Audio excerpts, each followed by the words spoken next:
하나님의 말씀은 역대하서 23장입니다.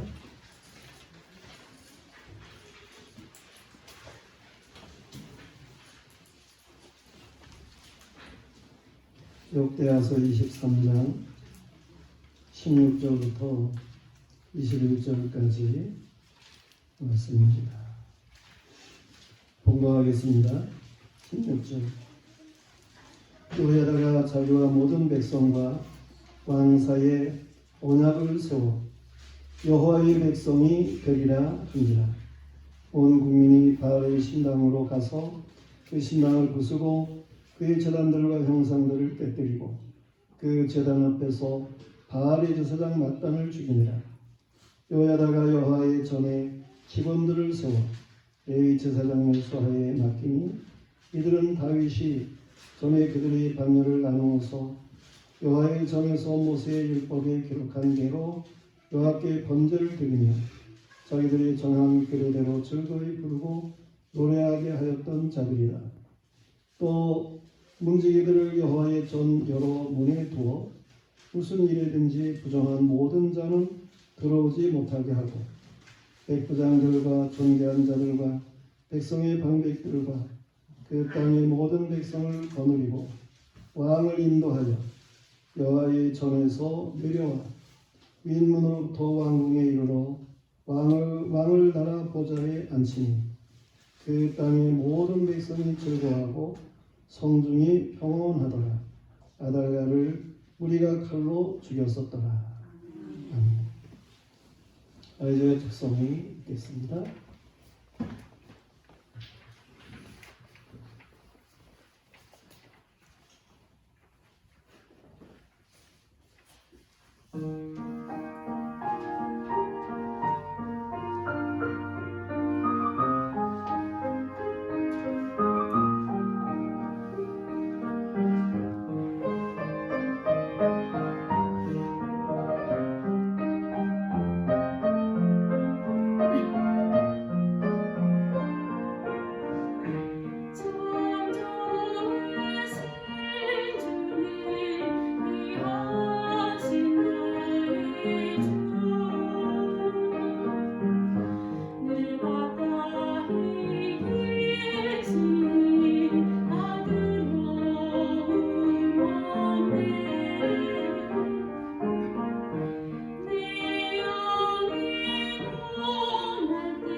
하나님께서 다윗의 왕가를 인도하시는데 이 다윗의 왕가에 위기가 찾아오는 때가 몇 번 있습니다. 언제든지 위기의 시대라고 그렇게 얘기할 수 있겠지만 보다도 특별하게 크게 위기를 맞이하게 되는 그러한 때가 있었습니다. 첫 번째 위기라고 한다면 솔로몬의 아들 르호보암 왕 때에 저 북쪽 에브라임 지파에 속하는 여로보암이 북쪽의 열 지파를 동원해가지고 나라를 분열시켜서 이스라엘 전체가 두 나라로 북쪽 이스라엘 그리고 남쪽 유다 이렇게 나누어지는 그래서 다윗의 가문의 왕가는 유다의 왕이 되고 여로보암이 북쪽의 왕이 되는 이러한 일이 있게 되죠. 이것이 첫 번째 위기라 그렇게 말할 수 있습니다. 그런가 하면 두 번째 위기라고 한다고 할 것 같으면 그 여호사밧의 아들 여호람이 왕이 되었을 때 그때를 위기 시대라 그렇게 말할 수 있습니다. 이 여호사밧 왕은 북쪽의 아합 왕 저와 이제 화친을 하게 되고 그리고 그 아합 왕의 딸 아달랴로 하여금 여호사밧 자신의 아들 여호람과 결혼을 시켜서 그래서 아달랴가 남쪽 유다로다가 와서 이제 왕후가 되는 일이 있게 되는 것이죠. 근데 이 아달랴와 결혼을 한 여호람이 다르게 하나님 앞에 통치를 하겠습니까? 그가 32세에 왕이 되었는데 8년 동안 통치하는 가운데 여호와 보시기에 악하게 그렇게 행하게 되었습니다. 그러자 여호와님께서 이 여호람 왕 때에 나라가 어렵게 되어지게 해요. 에돔이라고 하는 나라가 유다 나라에 종속되었었는데 그때 이 유다 나라를 배반하고 유다에서 벗어나게 되는 일이 있습니다. 그런가 하면 림나도 배반을 해가지고 유다의 지배에서 벗어나게 되는 것이죠. 뿐만 아니라 저 블레셋이라든가 구스 사람이라든가 아라비아 사람들이라든가 이러한 사람들이 유다를 침략해가지고 유다 왕국의 모든 보물 이것을 다 빼앗아가고 또 왕궁의 사람들이라든가 자녀들 이들을 다 골모 잡아가는 그러한 일이 있었습니다. 여호람이 여호와 보시기에 이렇게 악을 행하는 일들이 있어가지고 아합의 집과 같이 음행하는 이러한 일들이 있어서 하나님께서 진노하시는 거죠. 이 여호람이 또한 왕이 되어가지고 자신의 착한 그 동생들을 다 죽이는 이러한 일이 있어요. 그래서 여호와께서 이 여호람에게 진노하셔가지고 그가 창자의 병이 들었는데 그 창자가 이렇게 터져 나올 정도로 배가 터져 나올 정도로 그렇게 병이 들게 해가지고 결국은 죽습니다. 여호람이 죽자 여호람의 아들 아하시아가 왕이 되는 것이죠. 그런데 이 아하시아 왕도 자기 아버지와 같이 북쪽 당시에 이제 아합의 아들 요람이 왕이 되었던 때인데 그 요람 왕하고 같이 온전하게 행동을 하지 못하는 거죠. 그래서 같이 전쟁에 나가게 되는 일들이 있어요. 그 전쟁에 나갔다가 상처를 입게 되고 치료를 하게 되는 일이 있는데 그때 북쪽 이스라엘의 예후라고 하는 사람이 사실은 난을 일으킨 건 마찬가지죠.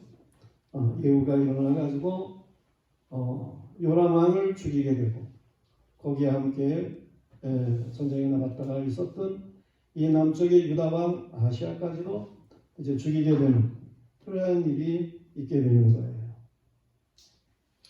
이렇게 되었을 때에 이 남쪽 유다의 아달랴라고 하는 그 왕비 말이에요. 여호람의 아내였던 그 아달랴라고 하는 아합의 딸이죠. 그가 자기 아들 아하시아가 왕이었는데 죽으니까 그 왕자들을 모두 다 죽입니다. 그리고는 자신이 왕노릇을 하는 거예요. 그러면서 북쪽에서 숭상하던 바알 우상, 아세라 우상을 극성스럽게 숭상하게 하는 이러한 일이 남쪽 유다 나라에 있게 되는 거예요. 이게 얼마나 이 남쪽 유다 나라가 위기에 들어간 일입니까? 그런 때에도 이제 하나님이 역사하심이 있어가지고 그 왕자들이 모두 다 죽임을 당하는 그러한 때에 왕의 딸 여호사부앗이라고 하는 사람이 있어가지고 이 여호사부앗이 아시아 왕의 아들 중에 요아스라고 하는 사람을 갖다가 이제 갓난아기였는데 이 요아스라고 하는 아기를 그의 유모와 함께 빼돌리게 되죠. 그래가지고 여호와의 전에서 숨어서 살게 하는 거예요. 그렇게 할 수 있었던 것은 이 여호사밧이라고 하는 여인이 당시의 대상인 여호야다의 아내였기 때문에 그렇습니다. 그래서 여호와의 전에서 그 요아스라고 하는 왕자가 7년 동안 숨어서 지내게 되는 일이 있게 돼요. 그동안에는 아달랴가 통치를 하는 거예요. 그런데 이 요아스가 7살 되었을 때에 대상 여호야다가 그 여호와의 성전이라든가 왕궁 지역을 지키는 백부장들, 그 백부장도 뭐 아무나는 아니고 5사람 이름이 나오고 있는데 아사랴, 그 이름의 뜻은 여호와가 돕는 자라는 말이죠. 또 이스마엘, 그 이름은 하나님이 들으시다라는 뜻이고, 또 다른 아사랴가 있어요. 오벳의 아들. 그런가 하면 마하세야라고 하는 백부장이 있는데요. 그 이름의 뜻은 여호와의 일이라고 하는 뜻이고, 또 엘리사밧이라는 백부장, 이것은 하나님의 심판이라고 하는 뜻인데, 이런 백부장들과 언약을 맺어가지고 사실은 뭐 난을 일으키는 것 같죠. 뭐 난을 일으킨다기보다는 이 요아스를 갖다가 왕으로 등극시키는 이러한 일을 행하게 되는 거예요. 거사를 행하게 되는 일이죠. 참으로 유다 나라에 위기가 있었지만서도 그래도 유다 나라가 나라의 맥이 가늘어지게나마 이어지게 되는 이러한 일이 있게 하는 것을 볼 수 있어요. 당시에 아달랴는 죽임을 당했어요. 그리고 이제 요아스가 왕이 되는 이런 일이 있게 되는 거예요. 그렇게 하나님이 역사하시는데 그것은 역대하 21장 7절에 말씀하고 있는 것처럼 여호와께서 다윗의 집을 멸하기를 즐겨하지 아니하셨다는 거예요. 다윗과 더불어 언약을 맺은 일이 있잖아요. 이 다윗의 자손에게 항상 등불이 있게 하시겠다고 하신 그 약속의 말씀을 지키는 의미에서 하나님이 그런 위기 가운데서도 이 요아스 같은 왕자를 두어가지고 결국 왕의 이 계보가 이어져 가게 하는 그러한 일이었다라고 하는 것입니다.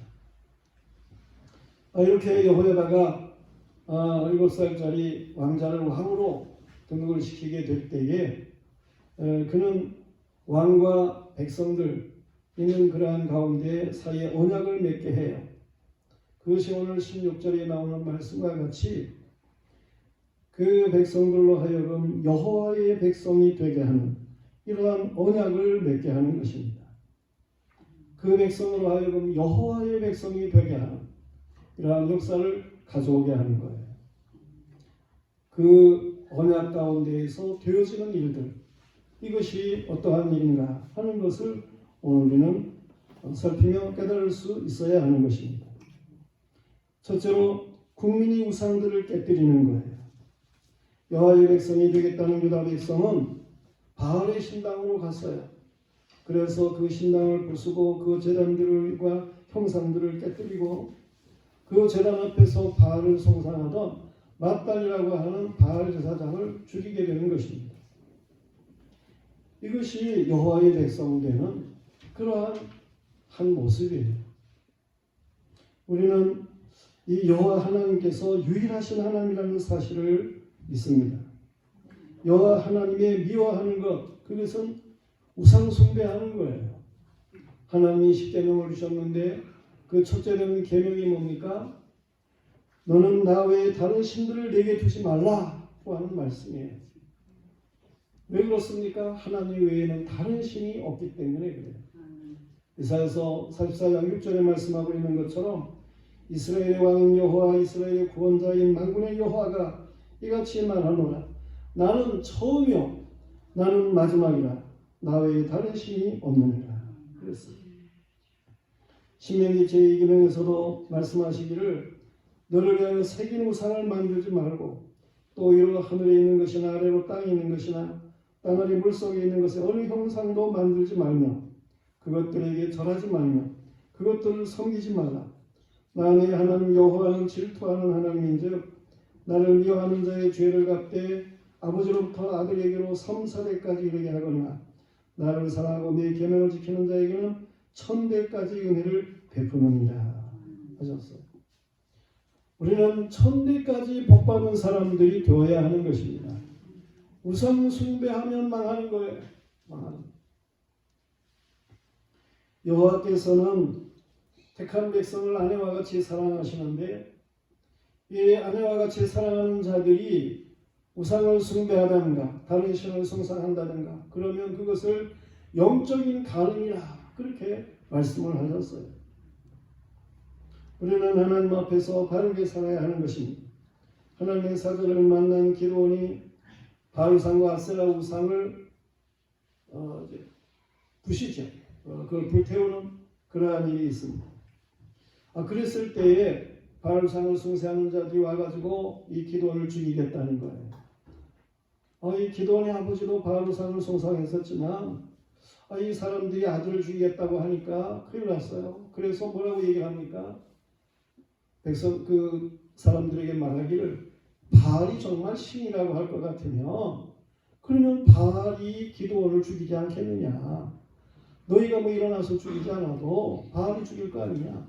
그렇게 이야기를 합니다. 그러니까 뭐 백성들이 할 말이 없죠. 그래가지고 돌아갔어요. 그런데 기드온이 죽기는커녕 하나님께서 함께 하셔가지고 300명의 군사로 저 미디안의 모래알과 같이 많은 그러한 세력들을 물리치는 이런 놀라운 역사가 있어서 사사가 되는 거 아닙니까? 하나님이 그렇게 역사하시는 거예요. 하나님 외엔 다른 신이 없는 거예요. 그런가 하면 신약으로 와서 사도들이 복음을 전파하게 되는데 우상을 버리도록 예수 그리스도 안에 믿음을 가진 사람들이라고 할 것 같으면 이 우상 숭배를 버려야 한다라고 하는 것을 말하게 될 때에 나술하는 사람들, 우상 숭배하는 사람들 이런 사람들이 저들이 복음 전하는 걸 듣고 깨닫고 그러면서 믿고 자신들이 거짓되게 숭상했던 우상이라든가 마술하는 사람들은 마술책을 그걸 가져다가 이제 불사르게 되는데 그 값이 은 5만이나 된다고 그랬어요. 예수님을 파는 값이 은 30이었는데 은 5만이나 된다면 엄청난 그런 금액 아닙니까? 그런 걸 다 불태우면서 이게 거짓된 것이다 라고 하는 것을 저들이 아주 분명하게 하는 일들이 있음을 알 수 있습니다. 여호와를 알지 못하는 사람들은 거짓된 우상을 얼마나 많이 만들어냅니까? 사람들의 수요만큼이나 많은 우상을 우리는 생각할 수 있어요. 이 우상 숭배라고 하는 것은 이건 사람의 욕심에서부터 나오는 거예요. 고린도서 3장 5절 말씀에 탐심이 우상 숭배니라 그랬습니다. 우상 숭배하면 망한다는 거예요. 탐심으로 인해서 우상 숭배가 오는데 사람들이 다 탐심을 가지고 자기 멋대로의 우상을 숭상하고 살아간다는 이야기인 것입니다. 우상을 버려야 됩니다. 중세는 캐톨릭으로 인해서 얼마나 암흑시대였습니까? 그런 중세시대 저 유럽의 북부 휴머니스트들과 당대 문필가들 중에서 가장 뛰어난 학자였던 에라스무스라고 하는 사람이 있었는데 인문주의학자인데 그는 그 우신예찬이라고 하는 책을 1509년에 썼어요. 그것은 이 거짓 그런 우상 종교로다가 나가는 이런 사람들의 어리석음에 대해서 지적하는 그런 말이죠. 특히 캐톨릭이 얼마나 이게 부패하고 거짓된 그런 숭상을 하고 있나 하는 것을 지적을 하는 그러한 글이에요. 거기에 인용을 해서 몇 가지를 살펴보면 기적, 이변 등 믿을 수 없는 이야기에 매달리는 것은 어리석은 일이다. 이를 설명하기 위해서는 반드시 거짓말이 따르며 또한 영혼, 유령, 마귀, 도깨비 등 수천 가지 기묘한 미신적 존재들이 동원되어야 한다. 이들은 성자와 순교자들의 성체나 어떤 형상의 의미를 부여하는 이들과 밀접히 관련이 되어 있다. 이들은 신자들로 하여금 아침에 성 크리스토퍼에게 기도하면 낮 동안의 모든 위험과 재난을 피할 수 있다고 믿게 한다. 또 어떤 경축일에 에라스무스에게 밀초나 다른 장식들로 의식을 갖춰 기도를 드리는 사람은 누구나 곧 많은 재산과 부를 얻게 될 것이라고 믿게 한다. 아무리 악명 높은 노상 강도도 약탈을 일삼는 군인들도 뇌물을 받고 재판하는 불의 재판관들도 그들의 불의한 재물 중 일부를 내서 면죄부를 구입할 수만 있으면 그러면 이를 통해서 그들의 엄청난 불신앙이 완전히 사함을 받았다고 생각하게 한다. 각 나라의 수호 성인에 관한 관습은 바로 이 우신 숭배의 원리에 비롯된 것이다. 치통을 담당하는 수호 성인, 출산을 쉽도록 돕는다고 말하는 수호 성인, 잃어버린 재물을 찾아준다고 말하는 수호 성인, 긴 항해에서 선원을 보호해 준다고 말하는 수호 성인, 농부의 소와 양을 지켜주는 수호 성인. 저들은 말할 수 없이 많은 그런 수호 성인들을 임의로 만들어가지고 그걸 이 캐톨릭 신자들에게 숭상하게 하는 이러한 일을 행한다. 그런 얘기입니다. 그게 얼마나 우신인가 그런 말이에요. 얼마나 잘못된 그러한 숭상인가 그런 얘기입니다. 성도들이요, 우리는 이 일반적인 미신론 이것은 물론이고 이 기독교 안에 우상적인 그러한 것이 스며들고 있는 것은 없나 살펴야 되는 거예요. 그런 것이 있다면 깨달아야 되는 거예요. 그리고 이런 우상의 모든 것들을 타파해야 하는 거예요. 하나님 외에 다른 것으로 나가서는 안 되는 것입니다. 천지의 주제이신 여호와 하나님은 영이신 거예요. 형상으로 만들어 숭상할 뿐이 아니에요. 그래서 요한복음 4장 24절에서는 예배하는 자는 영과 진리로 예배할지니라 그러셨어요. 예수 그리스도는 하나님의 본체이신 것입니다. 그가 자기를 비우고 낮아지시는데 육체를 입으시고 사람의 모습으로 오셨어요. 육체를 입으시고 오신 이유가 뭡니까? 십자가에서 우리의 죄악을 대신 보배로운 피를 흘리시기 위함인 거예요. 육체를 입고 오시는 우리를 본을 보이는 이러한 삶을 주시기 위해서 그렇게 육체를 입고 오신 거예요. 이 예수 그리스도 안에서 우리는 죄의 문제가 해결되는 것이고 이 예수 그리스도 안에서 우리는 온전한 하나님의 형상을 본받고 예수 그리스도 안에 그의 부활의 영광 가운데 영생의 확신을 가지고 살아가게 되는 믿음의 사람으로 살게 되는 겁니다. 허탄한 것에 마음을 빼앗겨서는 안 되는 거예요. 여호와의 백성은 우상의 모든 것들을 버려야 하는 것입니다. 버려야 됩니다. 그런가 하면 여호와의 백성되는 두 번째는 여호와의 전에 직원을 세우는 거예요. 여호야다의 개혁은 여호와의 전에 직원을 세우는 일이었다라고 하는 거예요. 여호와의 전에 직원들이 바르게 세워져야 되는 거죠. 그 직원들이라고 하는 것은 제사장이고 레위 사람으로 인한 제사장만 이런 사람들이 바르게 세워져야 된다는 거예요. 오늘날로 말한다고 할 것 같으면 목사나 전도사가 정말 하나님 앞에 온전한 사람들이 세워져야 된다. 된다라고 하는 말씀이에요.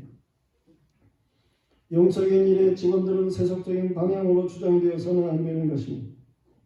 여호와의 개혁의 직원들의 제도는 전에 다윗이 세웠던 것과 같이 제사장들을 온전하게 세우고 그의 소아의 레위인들이 수종들도록 그렇게 온전하게 행하였다라고 하는 거예요. 이들로 하여금 여호와께 온전한 제사를 드리게 하는 것이지요. 하나님 앞에 온전한 예배가 드려져야 된다라고 하는 거예요. 레위기에서 말씀하고 있는 제사를 말하고 있는데 이게 모두가 다 예배인 것이죠. 온전한 예배예요. 레위기에서는 어떠한 제사를 말하고 있습니까? 매일 드리는 번제가 있어요. 안식일에 드리는 제사가 있어요. 매달 첫째 날인 월삭에 드리는 제사가 있어요.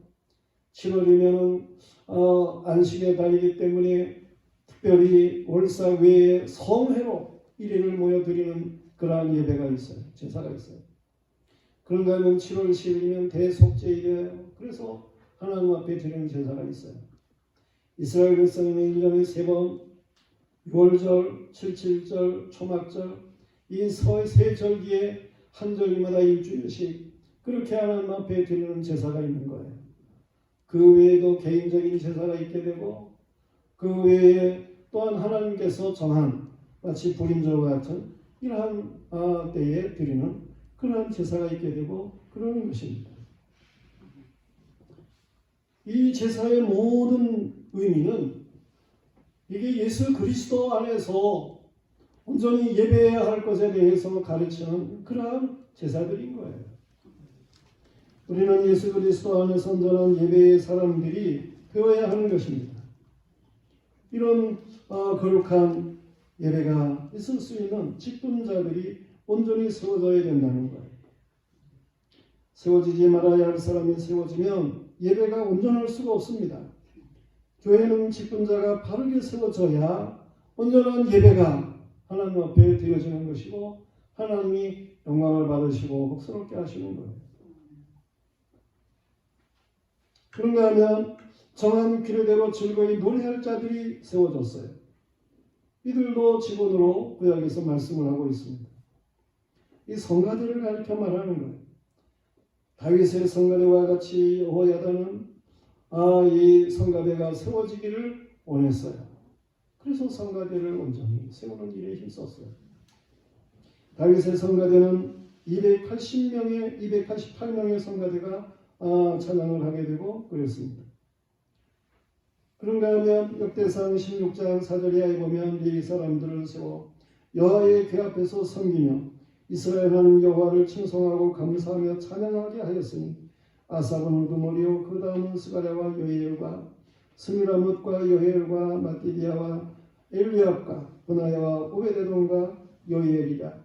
비파와 수금을 타고 아삽은 재금을 힘있게 치고 제사장 브나야와 야하시엘은 항상 하나님의 언약궤 앞에서 나팔을 부니라.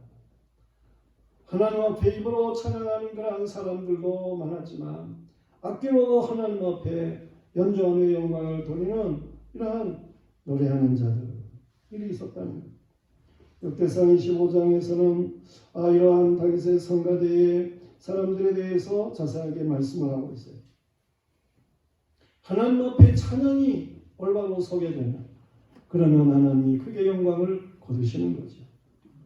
하늘의 전군 천사를 통해 찬양을 받으시는 하나님께서 이 땅의 하나님의 백성들을 통해서 찬양을 받으시기를 기뻐하시는 거예요. 우리는 하나님 앞에 온전한 찬양을 올려야 하는 것입니다. 그런가 하면 여호와의 전에 여러 문을 지킬 자들을 두었다고 말씀하고 있어요. 이들도 직분자예요.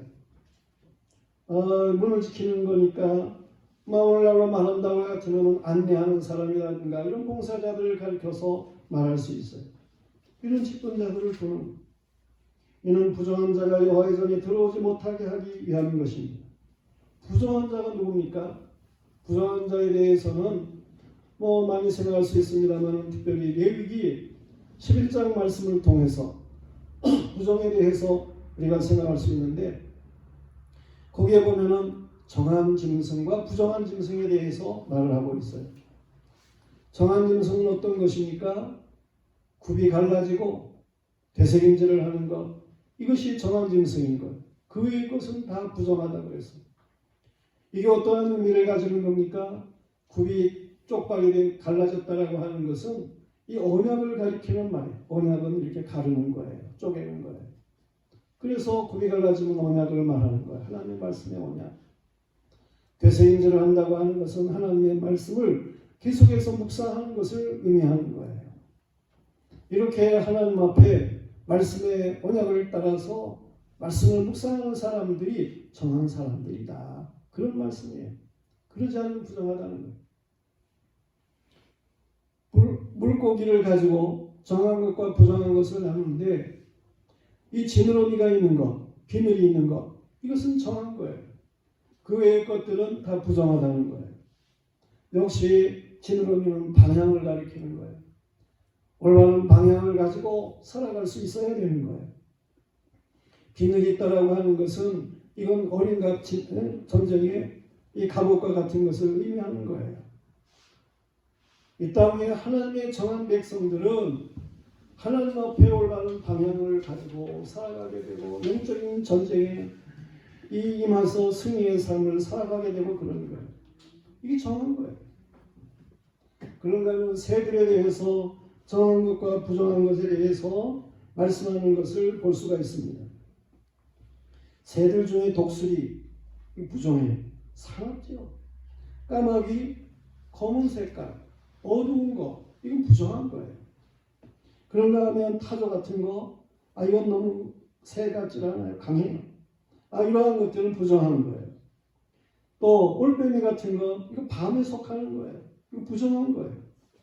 그런가 하면 가마우치 같은 거는 이게 목을 졸라도 물고기를 삼키는 욕심을 가진 거예요. 이런 욕심이 있는 건 부정한 거예요.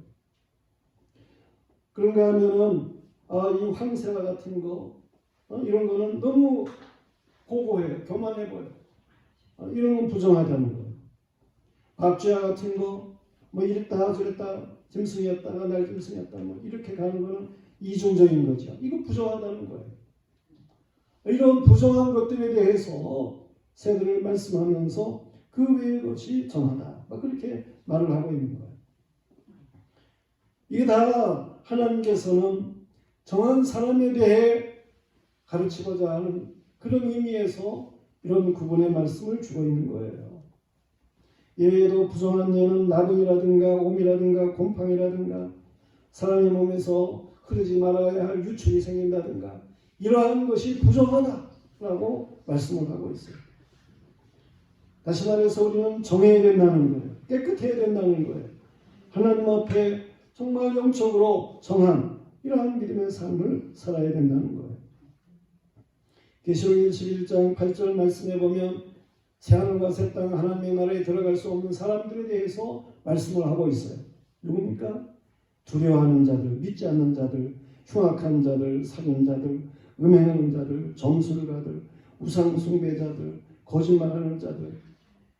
이들은 하나님의 나라에 못 들어가요. 다 유황불에 던져진다라고 말씀하고 있어요. 이들이 부정한 사람들인 거예요. 성도들이 우리는 이 땅에서 경건의 훈련과 능력 있는 하나님의 자녀로 살아야 하는 것입니다. 하나님의 백성으로 살아야 그래야 천국의 영광을 누릴 수 있는 것입니다. 여호야다의 이 개혁이 있어서 여호와의 백성 때는 이러한 삶에는 여호와의 전의 직원으로 살아가는 이러한 것이 있음을 우리는 깨달아야 하는 것입니다. 그런가 하면 그게 세 번째로는 왕의 나라의 보좌, 왕을 왕의 보좌에 앉게 하는 거예요. 그래서 윗문으로부터 왕궁에 이르렀다라고 하는 말씀이 있습니다. 여호와의 전에 왕이 드나드는 문이 별도로 있어요. 왕이 존귀하기 때문에. 백성들보다는 왕이 그래도 다스리는 자로서의 뭔가 위엄이 있어야죠. 그래서 성전에 드나들 때에도 왕이 드나드는 문이 있어요. 그건 이 하나님이 들어가시고 나오시는 문을 상징하는 동쪽의 동문, 이 문이 있는데 그 문으로 왕이라도 들어갈 수가 없어요. 그 문은 굳게 닫혀 있어요. 주님이 오시면 이제 열리는 거예요. 그 옆에 쪽문이 있어요. 그걸로다가 이제 동쪽이지만 왕이 그것을 들어가 가지고 여호와의 현관으로 갈 수 있어요. 이렇게 하나님께서 정하신 일을 에스겔 44장 3절에 말씀을 하고 있는 것입니다. 왕이라도 하나님 같지는 않다. 그런 얘기예요. 왕이 여호와의 전에서 내려왔다라고 하는 말씀을 오늘 봉독한 말씀 안에 발견할 수 있습니다. 이 내려왔다라고 하는 말씀이 중요한 거예요. 하나님의 성전이 있어요. 왕궁은 그 아래 내려온 장소에 거기에 왕의 보좌를 두었다라고 하는 말씀이에요. 왕은 일국의 통치자요 선민의 통치자이지만 요아스는 왕이라도 여호와의 전에서 내려와야 되는 거예요. 하나님의 보좌는 만물 위에 충만이신 거예요. 이 왕은 하나님의 전에 거기에 군림할 수가 없어요. 여호와는 천지의 통치자이신 거예요. 만왕의 주제자이신 거예요. 왕국은 여호와의 전에서 내려와 있음을 알아야 하는 거예요. 왕들이 겸손해야 되는 거죠. 자신이 온 천지의 주제자가 되는 것처럼 교만하고 그래서는 안 되는 거예요. 계시록 6장 14절 이하 말씀해 보면 하늘은 두루마리가 막는 것 같이 떠나가고 각 산과 성이 제자리에서 옮겨짐에 땅의 임금들과 왕족들과 장군들과 부자들과 강한 자들과 그의 종들과 자유인과 이들이 굴과 산들이 바위 틈에 숨어가지고 산들과 바위에게 말하되 우리 위에 떨어져서 저 보좌에 앉으시니 얼굴에서 그 어린 양의 진노에서 우리를 가리라 그렇게 말하는 일이 있다고 말하고 있어요. 여기에 이렇게 숨어가지고 두려워하는 이들이 누굽니까? 이들이 다 세상 통치자인 거예요. 저들이 전에 교만하게 하나님 없이 행동하던 이러한 자들을 가리켜 말하는 거예요. 이 교만방자한 자들은 어린 양의 진노 이를 면할 수가 없다는 그런 말씀인 거예요. 세상의 통치자는 겸손하게 내려앉아야 하는 것입니다. 그리스도의 영성의 영과 겸손인데 내려앉아야 되는 거예요. 왕은 백성과 방백들 저들을 다스리는 거예요. 여호와 하나님은 천지의 주제이셔. 왕은 여호와께로부터 어떤 경계로 정해진 그 나라의 백성을 돌보는 것뿐이에요. 왕은 맡겨진 나라의 일을 정직과 공의로 다스리는 것이 필요해요. 방백을 두어서 그 백성을 다스리는 것입니다. 왕은 백성이 내 백성이 아니라는 사실을 알아야 돼요. 여호와 하나님의 백성인 거예요. 그래서 솔로몬처럼 왕들이라면 솔로몬처럼 하나님 내가 이 많은 백성을 다스리게 되었는데 지혜가 없습니다. 난 아이와 같습니다. 그러니 저에게 하나님의 지혜를 주세요. 이처럼 겸손하게 하나님 앞에 나가야 하는 것입니다. 그렇지 못하면 그건 교만한 거예요. 이 여호야다는 요아스를 왕으로 세우면서 너는 하나님 아래 내려앉아야 되는 거야. 그런 의미에서 왕국을 아래에다가 세우고 내려가 보좌에 앉게 했어요. 성도들이요, 자기의 위치를 알고 행하는 개혁이 필요합니다.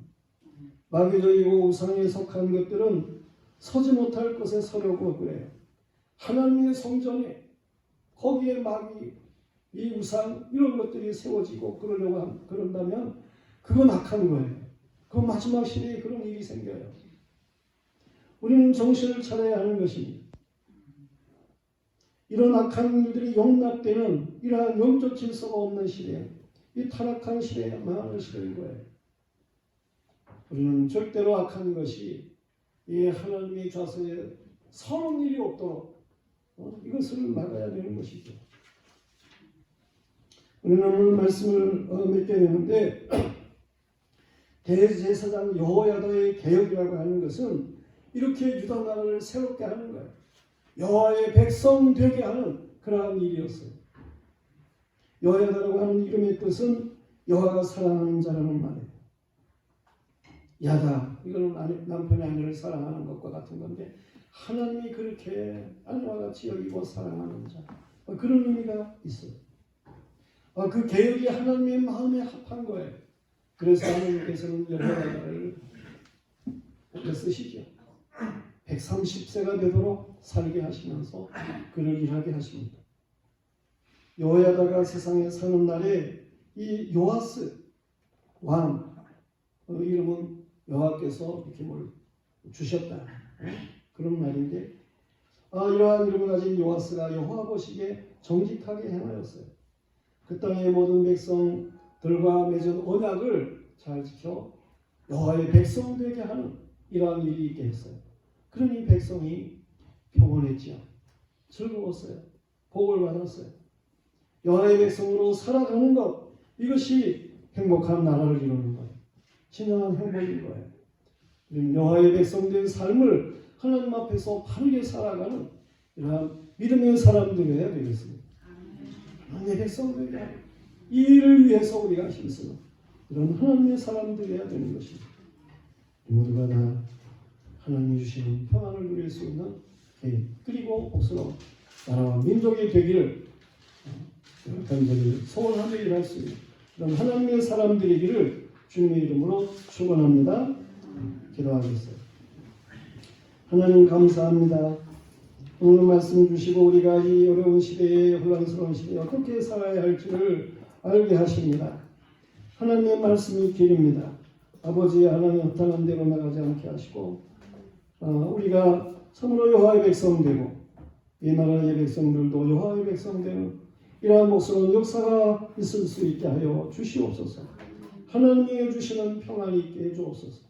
하나님이 주시는 이러한 복스러운 역사들이 있을 수 있도록 이 나라, 이 민족을 지켜주옵소서. 예수 그리스도 이름 받들어 기도드리옵나이다.